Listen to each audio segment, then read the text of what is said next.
Hi and welcome back.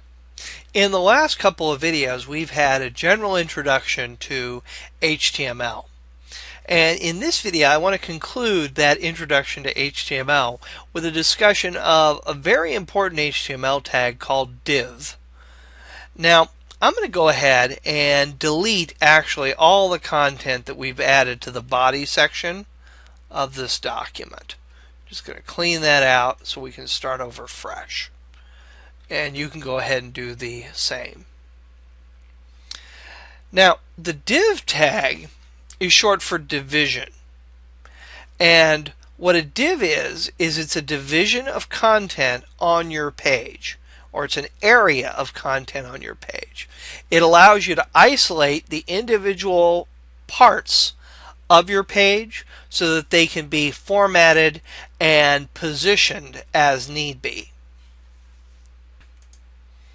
Now, it's easiest to understand this if we actually take a look at a real-life website. So I'm going to go ahead and bring up our project website here. And I want you to notice that there are several areas or several distinct pieces of content that are on this page. We have this top section right up here.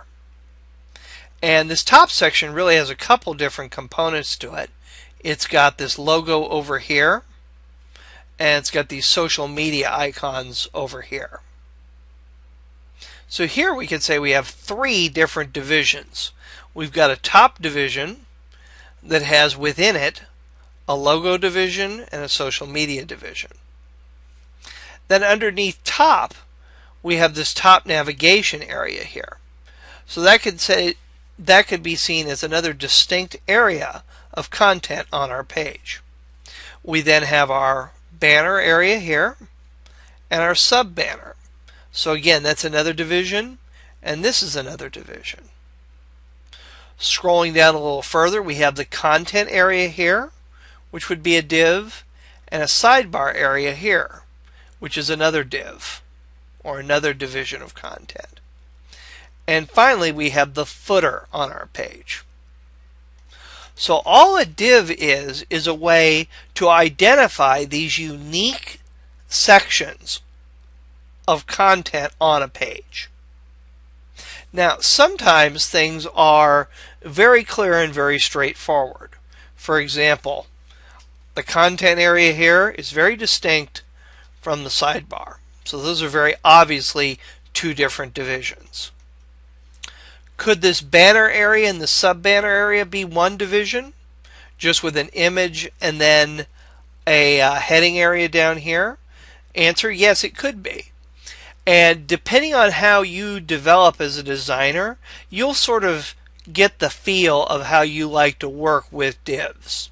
But generally, I like to block things out with divs at the most granular level possible. So I would have a separate div for logo and a separate div for social media inside of a top div. I would have a separate div for my banner and my sub banner here. But again, some of this is a matter just of personal preference. So coming back here to our project website, let's say we wanted to outline just a real simple structure for a page that has a banner, a left-hand sidebar, a content area, and a footer. And you've all seen that sort of typical layout before. You would do that by doing div. And in our case, we actually had 4 different divisions. That banner, the left-hand sidebar, the content area, and the footer. So I would need to go ahead and repeat this 4 different times. And I'm just copying and pasting that in there. So that's all you would need to do to create those 4 different divisions. And then whatever you place inside of the div is going to be contained in that division. So let's say this was the first one is the banner div. I could type in there inside of an H1 tag, welcome to my website, and then close my H1 tag. And then over here I could have an H2, and this could be the sidebar content.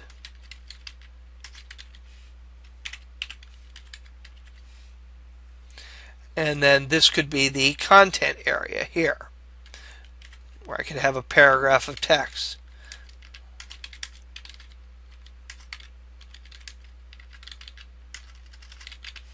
And then finally, whoops, I forgot to close that P tag.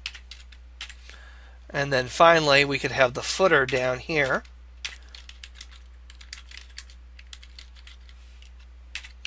And again, I'll close my P tag. And when we look at this in design view, you can see the way that's going to look there. Now, you may be thinking, looking at this, well, I don't really see how the divs are making anything look different. And the answer is they're not. If I was to go ahead and repeat this exact same content, only removing the divs,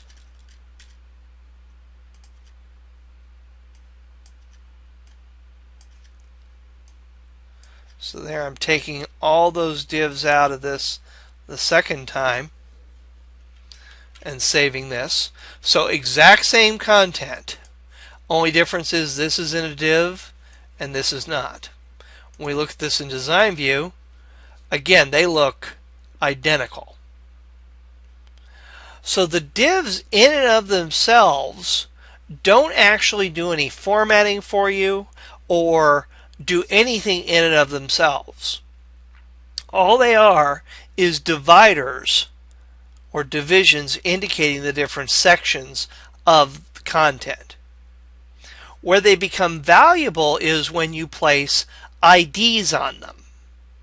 And the ID is simply an attribute, where you come here and you say ID equals banner. And I could come here and say ID equals sidebar.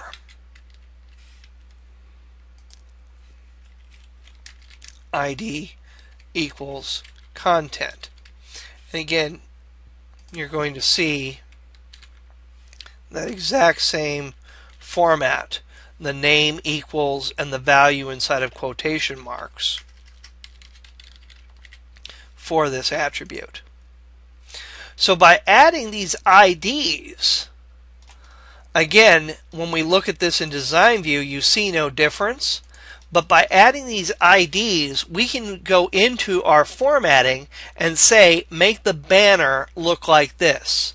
Make the sidebar look like this. Make the content area look like this. And again, going back to our example site here, if I had the top div here, I could say make the background for the top div black. I could say make the background for the top nav area this dark gray. Coming down here, I could say make the width of the content area so wide, in this case it's 650 pixels, and make the width of the sidebar so wide, in this case 250 pixels. And I could say put so much margin space in between the two to separate them. So that name allows you, or that ID allows you to target a division of content using CSS. And again, that's going to be the crux of most of what we're doing when we're working with CSS. So it's going to be extremely important. And again, if it's a little bit fuzzy to you right now, don't worry about it, because it'll be very, very obvious when we actually go into the CSS. So remember, a div allows us to identify a unique division of content. And when you add the ID attribute to a div, it allows us to give a name or an identification to an individual division, so that we can target it for formatting with CSS or with JavaScript or whatever else you want.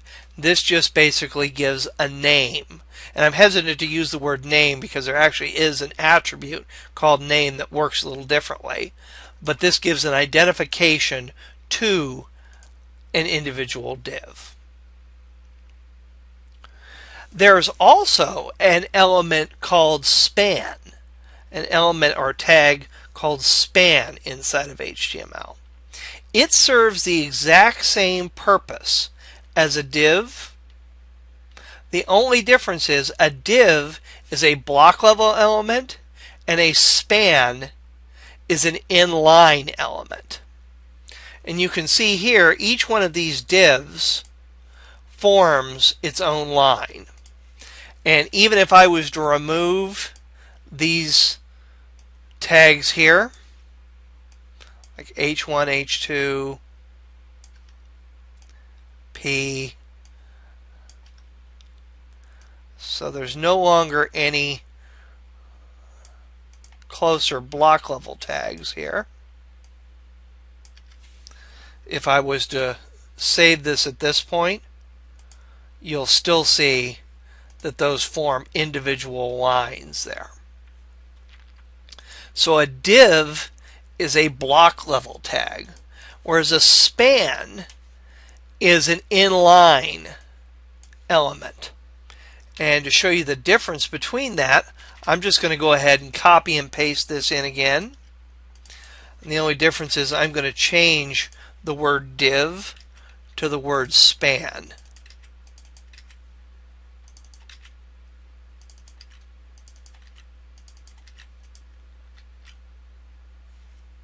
And now when I look at this in design view, you can see welcome to my website, sidebar, content.